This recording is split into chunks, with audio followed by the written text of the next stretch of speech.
আমি তো মনে করি যে বাংলাদেশ জামাত ইসলামী একজন রানিং এমপির নৈতিক পদস্খলন দেখে, যেটা ধর্মের দৃষ্টিতে অনৈতিক, সেকুলারদের দৃষ্টিতে আবার এগুলো কোনো ব্যাপার না, ওরা তো ভাই এর চাইতে আকাম কুকাম সারা বছর নিজেরা করতেই থাকে, ওদের দৃষ্টিতে এগুলো পাপ না। তার মানে রাষ্ট্রীয় নজরে এটা পাপ কি পাপ না, আইনের কাছে গেলে এর দ্বারা বিচার হবে কি হবে না, এগুলো দেখে নাই, বরং দেখেছে নৈতিক পদস্খলন। সঙ্গে সঙ্গে রানিং এমপিকে পর্যন্ত বিসর্জন দিতে দ্বিতীয়বার ভাবে নাই, দ্বিধা করে নাই, তদন্তে প্রমাণিত হয়েছে, অ্যাকশনে চলে গিয়েছে। এখান থেকে কি বোঝা যায় না আগামী দিনে যদি এই দলটা ক্ষমতায়ও যায়, তাদের হাতে দেশ এবং জাতি নিরাপদ বটে। কারণ যারা রানিং এমপি, আগামী দিনে তাদের কেউ কেউ যদি মন্ত্রীও হয়ে যায়, ভুল তো মানুষের হতেই পারে, তো ভুলের সঙ্গে আপোষ করবে না, অন্যায়ের সঙ্গে কম্প্রোমাইজ করবে না, বরং যেই অন্যায় করুক, সে যত বড় নেতা হোক, যতবারের এমপি হোক, এমনকি সে মুক্তিযুদ্ধ হোক আর যাই হোক, তার বিরুদ্ধে যেই দল অ্যাকশন নেয়, আমি তো মনে করি তাদের হাতেই এই বাংলাদেশ নিরাপদ, অন্য কারো হাতে নিরাপদ না। কারণ বাংলাদেশ জামাত ইসলামী এতবারের একজন এমপি এবং রানিং এমপি এবং একমাত্র মুক্তিযোদ্ধা, অথবা হাতে গোনা কয়েকজন মুক্তিযোদ্ধার একজন মুক্তিযোদ্ধা, কারণ এমপি মুক্তিযোদ্ধার দ্বিতীয় কেউ আছে কিনা আমি জানি না, তো এখন তাকে পর্যন্ত বিসর্জন দিয়েছে কেন? কারণ তারা জাতির সামনে বুঝিয়েছে যে আমরা অন্যায়ের সাথে কোনো আপোষ করি না। তাহলে বর্তমানে যারা ক্ষমতায় আছে তাদেরও তো অনেকের ভাই এর চাইতে কাঁচা কাঁচা ভিডিও আছে।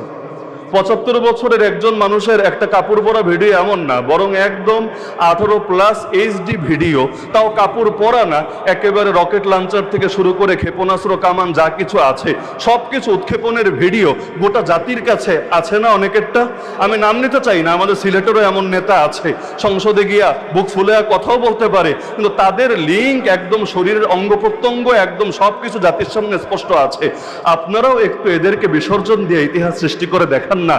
জামাতের বিরুদ্ধে বদনাম করলেন যে নৈতিক পদস্খলন হয়েছে, কিন্তু এটা দেখলেন না তারা অন্যায়ের সঙ্গে আপোষ করে না, বরং এভাবে বিসর্জন দেয়। আপনারাও ইতিহাস সৃষ্টি করেন, যাতে দেখুক আপনারা অন্যায়ের সাথে আপোষ করেন না। আর যদি দেখা যায় না অন্যের বেলায় এক নীতি, নিজের বেলায় আরেক নীতি, নিজে চাঁদাবাজ পালবেন, খুনি পালবেন, ধর্ষক পালবেন, মাদক কারবার পালবেন, আর অন্যদের হাজারটা ভালো দেখেও না দেখার ভান করে পড়ে থাকবেন, আর একটা দুইটা কিছু পেলেই এটা নিয়ে খালি লাফাবেন আর বড় বড় গলায় ডায়লগ মারবেন, এমন যদি হয় জাতি বুঝে নিবে ডাল মে কুছ কালা তো জরুর হ্যায়।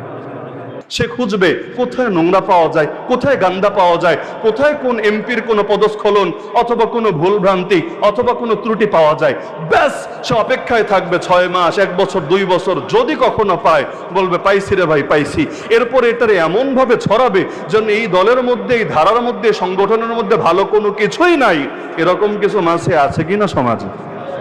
অথচ দরকার ছিল সে মৌমাছি হবে। কারণ ভাই ভুলভ্রান্তি কার ভেতরে নাই? আমিরা জামাত তো স্পষ্ট বলেছেন যে জামাতে ইসলামী কোনো ফেরেশতাদের সংগঠন না, আমরাও মানুষ, আমাদেরও ভুলভ্রান্তি হয়। কিন্তু ওমর রাদিয়াল্লাহু আনহু বলেছিলেন রাহিমাল্লাহু মান হাদানি ইলা উয়ুবি, আল্লাহ রহম করুন তাকে যে আমাকে আমার দোষ ত্রুটিগুলো ধরিয়ে দিবে।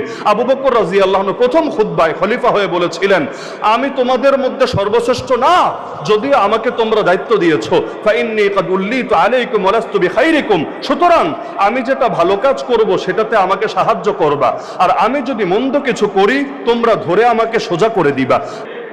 এর পরবর্তী বিষয় হলো, আজকে এখানে যেহেতু ওলামাদের সভা, এজন্য বলছি, না হলে বলতাম না। একটা কথা প্রায়শই আমরা শুনি, জামাত নাকি কওমে বিদ্বেষী।